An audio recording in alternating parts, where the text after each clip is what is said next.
Perezida wa Repubulika y'u Rwanda Paul Kagame yakoze impinduka ziremereye kandi zitunguranye muri guverinoma. Kuvuga ko ari impinduka ziremereye ni ukubera ko izi mpinduka zakoze kuri zimwe muri minisiteri zifatwa nk'izikomeye, zimwe mu zigize minisiteri z'ubusugire bw'igihugu, zirimo minisiteri y'imari n'igenamigambi na minisiteri y'ububanyi n'amahanga. Kuvuga ko ari impinduka zitunguranye ni uko n'ubundi turi mu bihe by'amatora, amatora azasiga u Rwanda rufite perezida mushya muri manda nshya, manda y'imyaka 5, n'amatora azaba tariki 15 za Nyakanga z'uku kwezi kwa karindwi uyu mwaka. Nk'uko itegeko nshinga ribiteganya, iyo perezida amaze kurahira manda nshya ashyiraho na guverinoma nshya. Byumvikane ko izi mpinduka mu gihe kitarenze ukwezi hazongera habeho izindi. Kuba hari hasigaye igihe gito kugira ngo habeho impinduka muri guverinoma, niyo mpamvu yo kuvuga ko izi mpinduka zitunguranye. Mu itangazo ryasohowe n'ibiro bya Minisitiri w'Intebe kuri uyu wa gatatu tariki 12 Kamena 2024, rivuga ko ashingiye ku biteganywa n'itegeko nshinga ya Repubulika y'u Rwanda, cyane cyane mu ngingo zaryo y'116 n'112, ku wa 12 Kamena 2024, nyakubahwa Perezida wa Repubulika yashyizeho abayobozi mu buryo bukurikira. Mu bagize guverinoma harimo abaminisitiri bashya, kuvuga ko ari bashya nuko mbere yuko batangira inshingano zabo bagomba kurahira, harimo n'abatakaje imyanya yabo batakirimo, harimo n'abandi bahinduriwe minisiteri bayoboraga. Mu bashya barimo Ambasaderi Olivier Nduhungirehe, yagizwe minisitiri w'ububanyi n'amahanga n'ubutwererane. Olivier Nduhungirehe aje muri iyi minisiteri, akaba yari asanzwe ari ambasaderi w'u Rwanda mu Buholande. Si mushya muri guverinoma kuko mbere yuko ajya guhagararira u Rwanda mu Buholande yari umunyamabanga wa leta muri iyi minisiteri ashinzwe umuryango wa Afurika y'Uburasirazuba, ariko mbere yari yayikuwemo bitewe n'uko yari yashinjwe gukora agendeye ku mirongo n'ibitekerezo bye bwite aho kugendera ku murongo wa guverinoma. Kuri ubu iyi minisiteri ayigarutsemo, noneho ari nawe uyiyoboye. Uyu mwanya wo kuyobora minisiteri y'ububanyi n'amahanga yawusimbuyemo Dr Vincent Biruta wahinduriwe minisiteri. Vincent Biruta yagizwe minisitiri w'umutekano mu gihugu. Uwo mwanya wa minisiteri y'umutekano mu gihugu yawusimbuyemo Alfred Gasana. Alfred Gasana wari minisitiri w'umutekano mu gihugu yagizwe ambasaderi w'u Rwanda mu Buholande. Umwanya warimo Olivier Nduhungirehe wabaye minisitiri. Undi mushya winjiye muri minisiteri binagaragaza impinduka zikomeye ni Bwana Yusufu Murangwa, yagizwe minisitiri w'imari n'igenamigambi. Minisiteri izwi nka Minecofin. Yusufu Murangwa yari asanzwe ari umuyobozi w'ikigo cy'igihugu gishinzwe ibarurishamibare. Ni ikigo n'ubundi gishamikiye kuri iyi minisiteri, ni ukuvuga ko yazamuwe mu ntera. Iyi minisiteri ayisimbuyemo Dr Uzziel Ndagijimana. Uzziel Ndagijimana yari umwe mu baminisitiri barambye muri guverinoma. Yayinjiyemo ari umunyamabanga wa leta, nyuma aza kugirwa minisitiri asimbuye Claver Gatete. Dr Uzziel Ndagijimana akaba yarageze muri guverinoma mu mwaka wa 2014.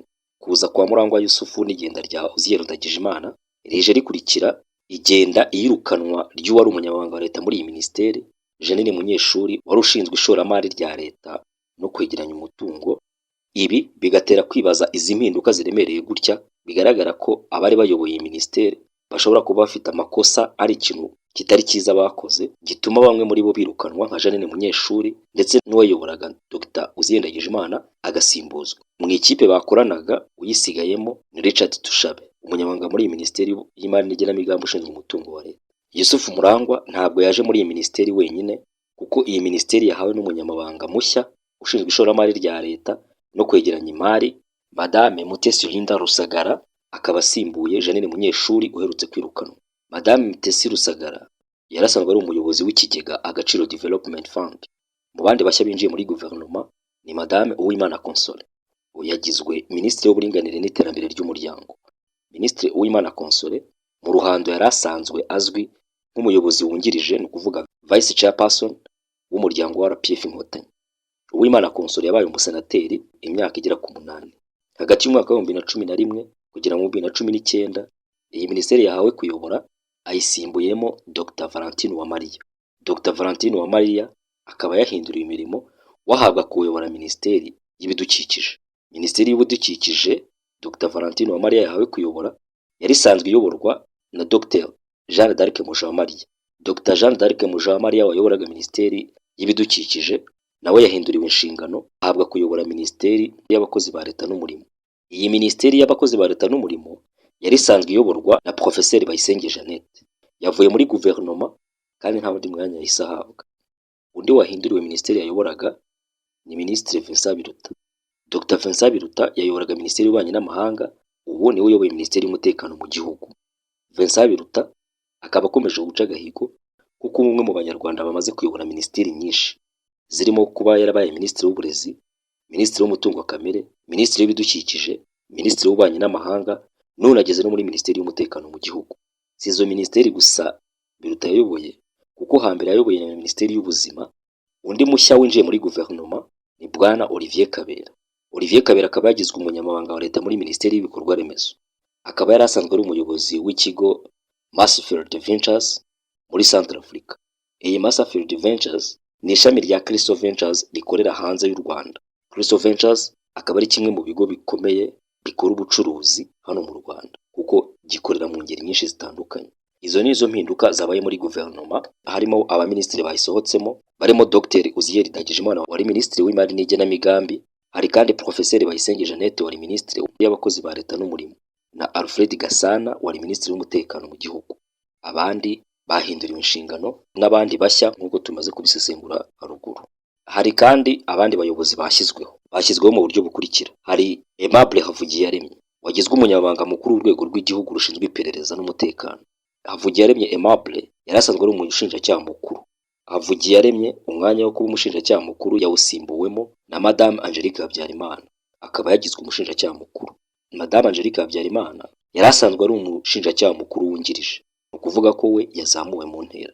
Undi wahawe umwanya ni Major General Joseph Nzabamwita. Major General Joseph Nzabamwita yagizwe umujyanama mukuru mu by'umutekano mu biro bya Perezida wa Repubulika. Major General Joseph Nzabamwita yari asanzwe ari umunyamabanga mukuru w'urwego rw'igihugu rushinzwe iperereza n'umutekano, umwanya yasimbuwemo na Aimable Havugiyaremye. Major General Joseph Nzabamwita uyu mwanya wo kuba umujyanama mukuru mu by'umutekano mu biro bya Perezida awusimbuyemo General James Kabarebe. General James Kabarebe uyu mwanya yawuvuyemo agirwa umunyamabanga wa leta muri minisiteri y'ububanyi n'amahanga ashinzwe umuryango wa Afurika y'Uburasirazuba, umwanya arimo kugeza ubu. Alfred Gasana yagizwe ambasaderi w'u Rwanda mu bwami bw'Ubuholandi, umwanya yasimbuyemo Ambasaderi Olivier Nduhungirehe wagizwe minisitiri w'ububanyi n'amahanga. Undi wagizwe umuyobozi ni Ronald Niyonshuti, yagizwe komiseri mukuru w'ikigo cy'igihugu cy'imisoro n'amahoro Rwanda Revenue Authority. Ronald Niyonshuti asimbuye Bizimana Ruganyintwari Pascal. Uyu Ronald Niyonshuti n'ubundi yari asanzwe muri kino kigo ashinzwe abasora taxpayer. Ntabwo agiye kuyobora kino kigo wenyine kuko yahawe umwungiriza we uba agiye gufatanya kukiyobora, akaba ari Dr Innocente Murasi, niwe wabaye komiseri wungirije w'iki kigo, nawe yari asanzwe akora muri kino kigo. Undi wagizwe umuyobozi ni Bwana Ivan Murenzi, yagizwe umuyobozi mukuru w'ikigo cy'igihugu cy'ibarurishamibare. N'ubundi iki kigo yari agisanzwemo ari umuyobozi wungirije, akaba yari yungirije Yusufu Murangwa. Yusufu Murangwa akaba ariwe wagizwe minisitiri w'imari n'igenamigambi. Undi wagizwe umuyobozi ni Bwana Fulgence Dusabimana. Dusabimana Fulgence yagizwe umuyobozi wungirije w'umujyi wa Kigali ushinzwe ibikorwa remezo, akaba ari n'umujyanama mu nama njyanama y'umujyi wa Kigali. Bwana Fulgence Dusabimana yari asanzwe ari umuyobozi ushinzwe ibikorwa remezo mu mushinga witwa Green Gicumbi. Asanzwe no mu nama y'ubutegetsi ikigo cy'igihugu cyita ku bucukuzi bw'amabuye y'agaciro, peteroli na gazi, RMB, Rwanda Mining Board. Niwe wagizwe umuyobozi wungirije w'umujyi wa Kigali ushinzwe ibikorwa remezo, umwanya asimbuyemo Merari Mpabwa n'amaguru. Nk'uko bigaragara muri izi mpinduka nk'uko twatangiye tubivuga ko ziremereye, bigaragara ko zaje zikora cyane ku rwego rw'ubukungu. Tubonamo minisiteri y'imari n'igenamigambi yahawe abayobozi bashya, ndetse izi mpinduka zikagera no muri Rwanda Revenue, nayo kikaba kimwe mu bigo bishamikiye kuri iyi minisiteri y'imari n'igenamigambi. Bigaragara ko hari ikintu kidasanzwe ku bari basanzwe mu buyobozi bw'izi nzego, yaba Rwanda Revenue cyangwa minisiteri y'imari n'igenamigambi. Ibi umuntu yabivuga ahereye ku kuba uwari umunyamabanga wa leta muri iyi minisiteri aherutse kwirukanwa, ndetse n'uwayoboraga iyi minisiteri akaba agiye utanasize iyi Rwanda Revenue igize izi mpinduka. Yego, guhindurirwa inshingano ni ibisanzwe kuko akazi cyane cyane ka leta ntabwo ari ubukonde cyangwa ngo ibe entreprise uba warishingiye. Gusimburwa ni ibisanzwe, ariko ako ngako ko kuba hari wirukanywe n'izi mpinduka zije ntabwo byabura gucibwaho umurongo.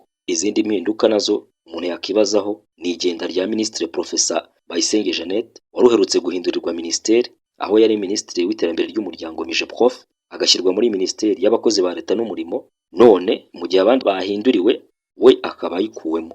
Ni mu gihe abaminisitiri nka Biruta bo ari abantu barambye muri guverinoma, udasize na Dr Jean d'Arc Mujawamariya, kuko uyu uretse kuba yari yagarutse muri guverinoma ayoboye minisiteri y'ibidukikije, ubu akaba agiye kuyobora minisiteri y'abakozi ba leta n'umurimo, yigeze kuba minisitiri w'umuryango, anaba minisitiri w'uburezi, yanayoboye ishuri rikuru ry'ikoranabuhanga rya KIST, anaba ambasaderi w'u Rwanda mu Burusiya. Nk'uko abahabwa inshingano zo ku rwego nkuru rw'abayobozi abenshi muri bo bararahira, nk'uko indahiro ibivuga ngo Imana ibimfashemo, tubifurize imirimo myiza kandi Imana izazibafashemo. Urakoze cyane kubana natwe muri uyu mwanya, kora subscribe dusubira ubutaha.